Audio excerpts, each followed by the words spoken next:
Hey everybody, good morning. Good morning, Pam. Good morning. How everybody's doing? How's everybody's doing? That sounds real country. Hey Pam, I am coming on a little bit later. I just wanted to come on just to encourage you, just to give you a quick word on today.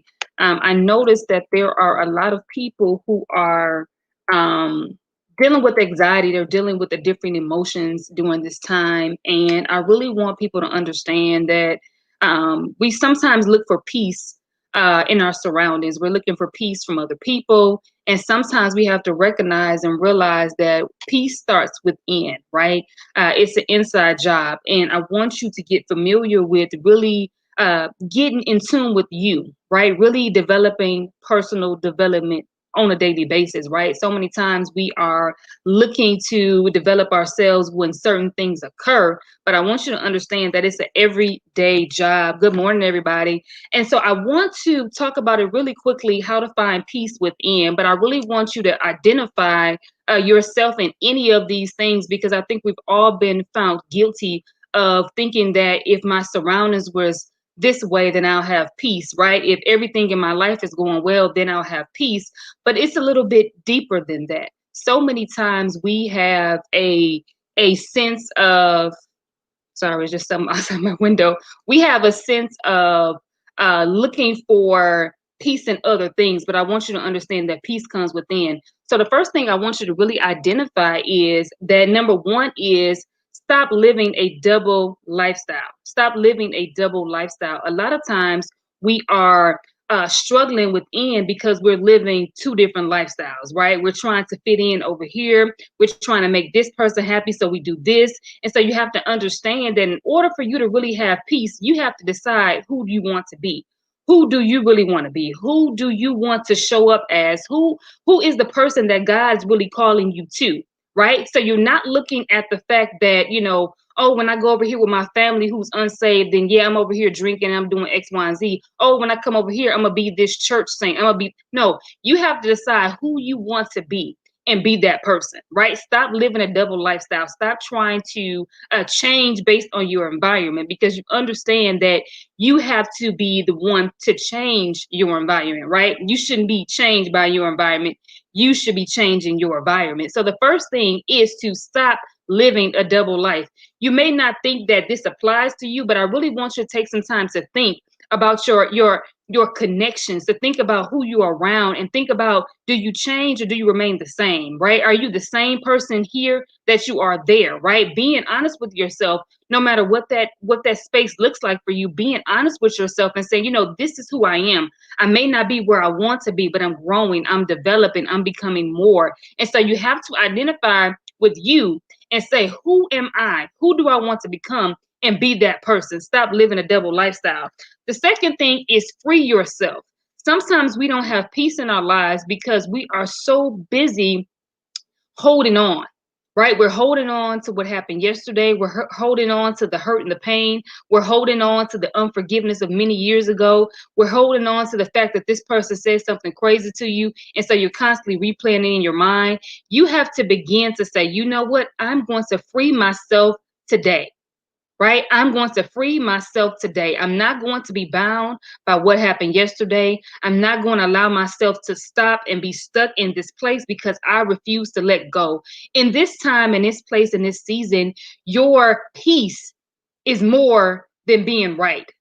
Right? It's worth so much more than being right, because so many times we want to be right. We want to prove people that we have it together. We want to prove people that we're the one, right? That's right. They're not right. And this is not the season to prove to anyone who's right or who's wrong, but it's the season to free yourself of anything that you're holding on to that's keeping you stuck, right? And so that includes forgiving yourself. Forgiving yourself, because sometimes we have the guilt and we have the shame of what we didn't do, right? Of the regrets, of the things. Hey Wendy, hey Sandra, the things that we hold on to, right? The things that we feel like, man, if I would have did this, if I would have got this right, if I would have did better in this area. No, that is not the time for that. It's the time to let go. It's the time to free yourself. The only way you can soar is if you are a little bit lighter. right? You got to be a little bit lighter. We're so busy being the bag lady, and then we're walking around as if it's a trophy, right? If it's the right thing to do, right? I got all these bags, I got all this experience, I got all this weight. They hurt me, they wounded me, they did this, they did that. Who cares? Because at the end of the day, what are you going to do with that pain? What are you going to do with that hurt and that disappointment? What are you going to do with it? Because I guarantee you, you holding on to it, you putting it on your shelf as a trophy, you keep putting it on as a coat every day, is not going to help you to get to the place where God has called you to get to. So you have to recognize within yourself, what do I need to be free from? What am I holding on to? What do I keep a tally of? Right? What are those things? Because we all have those things where we just seem to can't let go. Right? But I want to encourage you, in order for you to have peace, especially from within, you have to begin to free yourself of the dead weight, right? It doesn't mean that it didn't hurt. It doesn't mean that God doesn't love you. It doesn't mean that God doesn't care. But what it does mean is you have to make a decision. Am I going to allow my past and my pain to continue to afflict me? Or am I going to allow my pain and my hurt to propel me? Because I guarantee you, once you allow God to do the healing, once you allow God to take you to that place, God is going to shift the pain and the hurt, and He's going to cause it to bless other people, including yourself. But you have to be willing to be free, right? The third thing is become your biggest cheerleader. So many times we don't have peace from within is because we're waiting on other people to validate us. We're waiting on other people to say yes. We're waiting on other people to tell us who we are instead of us taking the opportunity and cheering ourselves on, right? You can do it, right? That's when affirmations come into place. That's when, when God gives you a word and you begin to move and nobody else is saying anything, that you begin to encourage yourself, that you begin to tell yourself you can do it, that you begin to tell yourself you can make it. That means you're getting up and you're showing up even when you don't feel like it. It means that you are celebrating your own wins. Right? When God delivers you from something, when God heals you from something, when you accomplish a certain goal, you are celebrating yourself. When you get in the habit of complimenting yourself, you can go a little bit further, right? Because sometimes we don't have peace in this situation, in this particular realm, is because we're waiting on other people. But I want to tell you that sometimes other people don't come. Sometimes other people don't show up on your behalf. Sometimes the people won't be there to encourage you. Then what? Are you still going to wrestle within, having the self-doubt, right? Doubting who you are, doubting your capabilities because other people are not saying it? I want you to realize that God already said it. I need you to put His voice, His words, His promises on replay, right? And when you begin to do that, you can begin to build your confidence in yourself. You begin to put your confidence in God and be your own biggest cheerleader. So the reason why some of us don't have peace, number one, is because we're living a double lifestyle, right? Number two is because we haven't began to free ourselves of the things that we're holding on to. And number three is that we refuse to be our own cheerleader, right? The fourth thing is I want you to be loyal to yourself. Be loyal to yourself. So many times we are doing for everybody else. We're doing what everybody else wants. And then we complain that we haven't had time to do anything for ourselves, right? When in reality, you haven't taken the time to be loyal to yourself. You haven't fully committed to yourself, right? Because you are so busy doing for other people. I was talking to someone yesterday and I told them, hey, when you go on a plane, that you have to put your own mask on first, right? So if you're sitting there looking broken down, you're sitting there, in the same space you was in 2000, it's because you haven't taken the time to be loyal to yourself. You haven't committed to yourself. So whatever that looks like, right? Whether that looks like a day off, whether that looks like you're committing to your business, whether it is you're spending time with yourself, whatever it is, you have to be more loyal to yourself, right? That's why you don't have peace.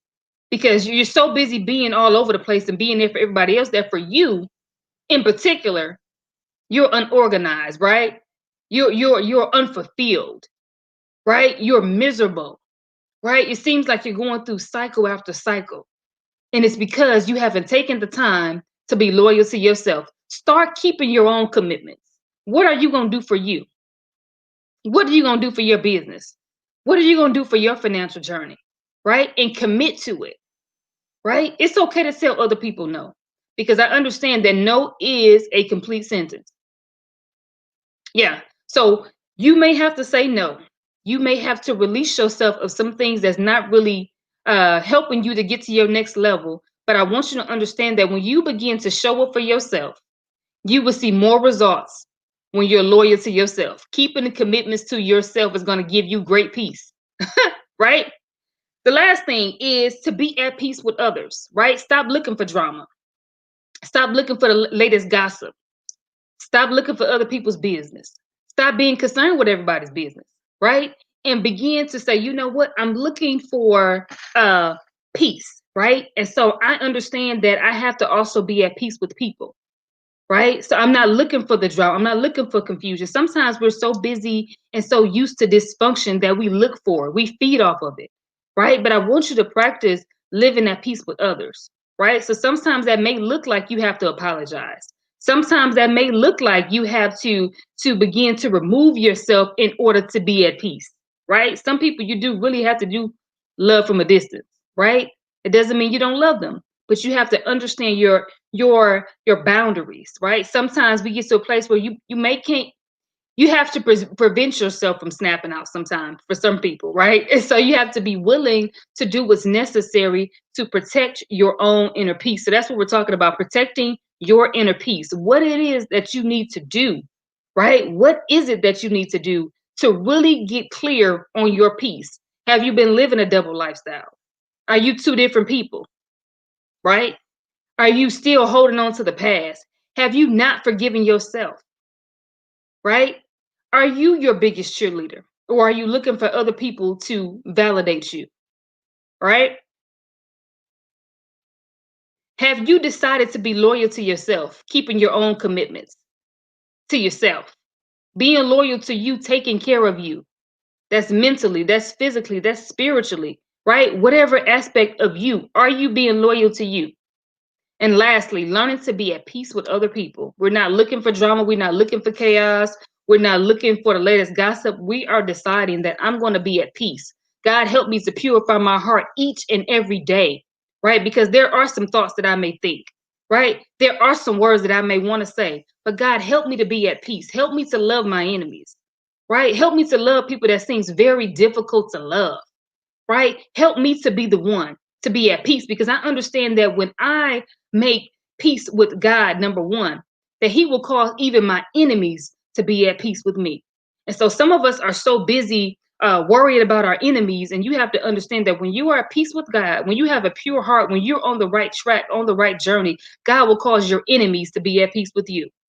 Right? So I hope this has been helpful in some way. I want you to understand that in this season, you don't have to be fearful. You don't have to have anxiety. You don't have to be all over the place. You don't have to go crazy in this season. All you have to do is begin within and begin to search for your inner peace. Begin to do the things that I talked about today to really set you a foundation of living a life of peace from within.